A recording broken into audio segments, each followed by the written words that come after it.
amici, andiamo a vedere come realizzare questa corona in modo semplice e farla venire bella piena senza nessun problema. Andiamo a vedere come si fa.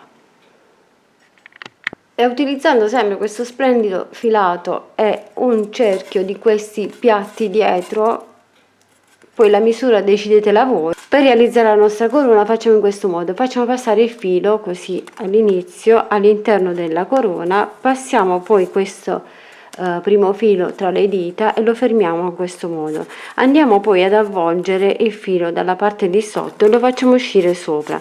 Dobbiamo creare questo primo cappio qui.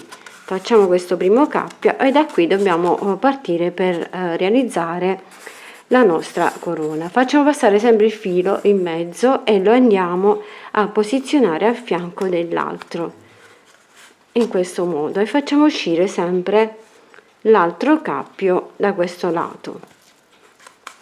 Dobbiamo procedere in questo modo fino a riempire tutta la corona e poi ci incontriamo alla fine. Mettete bene uno a fianco all'altro la vostra lavorazione, non deve uscire nessuno spazio, quindi tirate per bene il filo, con calma andate a tirare la vostra asola fino a riempire tutto. Se vi riesce più facile potete anche passare, così riempite meglio lo spazio, una volta senza lo avvolgete soltanto così e una volta invece lo andate ad inserire nel cappio.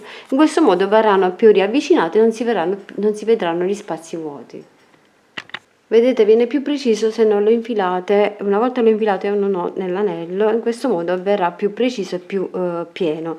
Arrivati alla fine vi dovete andare ad agganciare qui nel primo anellino che avevate creato con lo stesso filato. Entrate qui e andate a bloccare il filo, lo passate prima in questo modo e poi lo ripassate all'interno dell'asola e andate a chiudere il vostro lavoro. Volendo potete anche fermare con ago il filo all'interno della corona e poi la andate a decorare come più vi piace.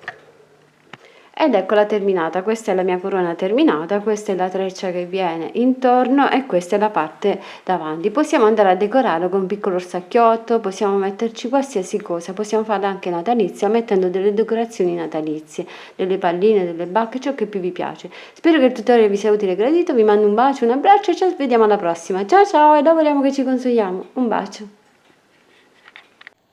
Grazie a tutti voi amici di Creiamo Annalisa per il vostro sostegno ed affetto, grazie per ogni commento, condivisione e contributo alla crescita di questo canale. Continuate a seguirmi perché il viaggio continua. Con gratitudine, Creiamo Annalisa. Un bacio e un abbraccio.